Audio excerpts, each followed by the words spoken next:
దేవునికి స్తోత్రం కలుగునుగాక.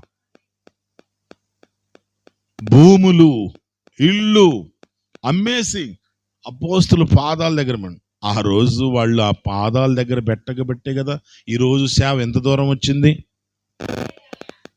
గట్టిగా చెప్తారా? ఈరోజు సేవ ఎంత దూరం వచ్చిందంటే వాళ్ళు చేసిన త్యాగాలు కాదంటారా? వాళ్ళు చేసిన త్యాగాలే, త్యాగంతో కూడిన గుణాలు కాబట్టే, వాళ్ళ త్యాగాల వల్ల ఈరోజు ఎంత దూరం సేవ వచ్చింది. నాదే అనుకుంటే సేవ వచ్చేది కాదు. ఇది నా సొమ్మే అనుకుంటే సేవ వచ్చేది కాదు.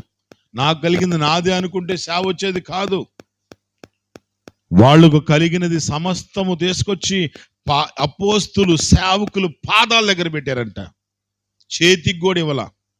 ఎక్కడ పెట్టారు అంటే సేవకులు ఎలా చూశారంట ఆ డబ్బులు.